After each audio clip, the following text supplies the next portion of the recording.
Chapter 16, Greater Intimacy. Summer thinned into fall, then into nights that bit at our ears. I remembered, strangely, a sunny day on the river when I'd still felt like the newcomer among the poetry crowd. We'd gone canoeing with a few regulars. Will, who barely knew me, pointed toward us and said, almost to no one, "The girl in the canoe with Bruce." He named her in relation to me, but Lynn had been there long before I was. At readings, she kept to the edges, listening, laughing softly, not angling for praise.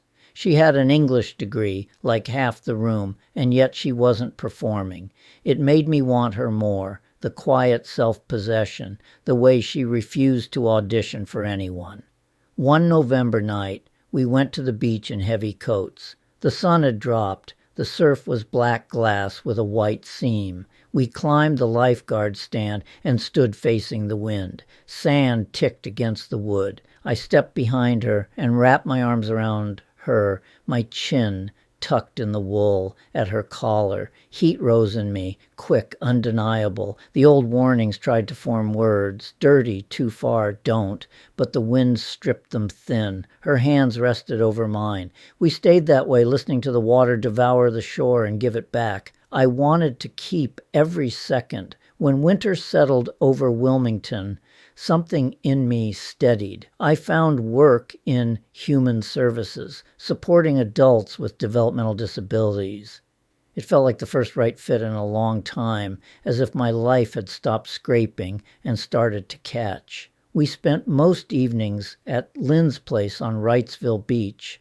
My roommate, Donna, had sublet her extra room to Terry, so her apartment wasn't always quiet. Lynn's was easier. The only awkwardness was her stepfather, Bob, who flew for a major airline and landed at the house a week each month. He'd open the door without expression. "Come on in." Then call Lynn and vanish into the living room. He didn't make conversation. I tried at first. The words slid off him like rain off a waxed coat. "Should I try harder with him?" I asked her once. "No," she said. "If he doesn't talk, you don't have to." That was Lynn. Firm lines, no apologies. No one was going to manage her or decide her value. I admired it. I wanted it for myself. She could tell when being around Bob tightened me up. So we'd drift to her room. It was our refuge, a narrow bed, a small lamp with a warm cone of light, a window that opened to salt and night air. Sometimes we talked until our voices went low and thin. Sometimes we kissed and forgot the clock. Desire built slowly, honestly. Nothing felt staged. When we kissed, it wasn't something I did to her or she to me. We met in the middle and moved together. The more we learned that rhythm, the less I could pretend that the old rules in my head had any wisdom to offer. I always watched her breathing. Cystic fibrosis sat in the edges of our days. Pills with meals, the persistent cough, the quiet way she managed her body. When I leaned over her, I braced on my forearms and asked, "Am I too heavy?" "No," she said, quick, then looped her arms around my back and drew me closer, as if the only danger was my pulling away. We didn't undress. That wasn't the point. My hands slipped under the hem of her shirt, rested at the warm small of her back, rose along the curve of her ribs. I moved carefully, listening for the catch of her breath. She shifted beneath me, not guiding so much as answering. Her movements invited me on, made it clear she wanted more of my touch. The hunger in me startled me, fierce and somehow calm. I cupped her breast through the bra, worried for a moment that my hand pressed too firmly. Awkward words stumbled out. I can't even remember what, but she answered with action. She sat up, slid her arms under her shirt, and with a quick motion unclasped her bra. The shirt stayed on. Then she lay back and pulled me toward her again. It wasn't hesitation, it was invitation. We continued where we'd been, mouths locked, my hand on the soft skin she had freed for me to touch. The choice was hers, and in that moment she made it clear that she wanted me there.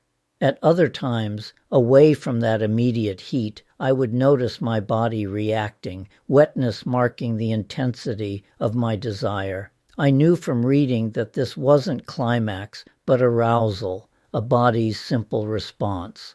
Old Catholic voices tried to twist it into shame, but in the moment with Lynn, everything felt right. It was only later, alone in the bathroom, that I caught myself slipping back into secrecy, quick cleanup, as if hiding evidence. It wasn't that she expected me to, it was what I had been trained to do. Still, when I returned to her side, she looked at me the same way as always, steady, unashamed, as if nothing in me was broken. She never shamed me.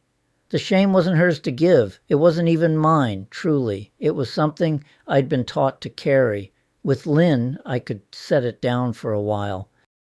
We were discovering each other, honestly, at a pace that belonged to both of us. We were both virgins, but that fact felt like footnote, not headline. What mattered was the way closeness kept widening, hand to hand, breath to breath, trust to trust. December brought lights and a clean cold that sharpened the night. Donna and Terry insisted on taking pictures of us next to the tree at their place. They fussed with tinsel and told us to stand closer. The shutter snapped and something loosened in my chest.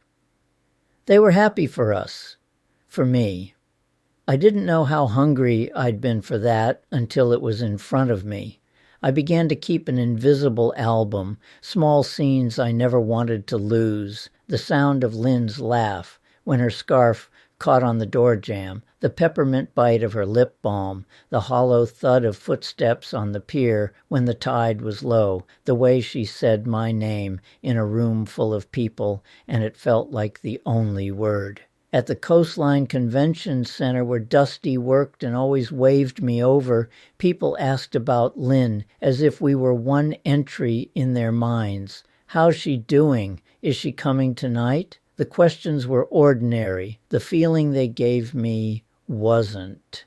I wasn't orbiting someone else's life anymore. I wasn't the extra chair at a couple's table. I was inside the frame. I told myself not to take any of it for granted. I tried to notice everything. The texture of her sleeve against my palm, the low rasp of the heater in her room, the salt that never fully left the air at the beach. Awe didn't fade with repetition. It deepened. We were an item. It fit like breath. Still, there were formalities to discuss.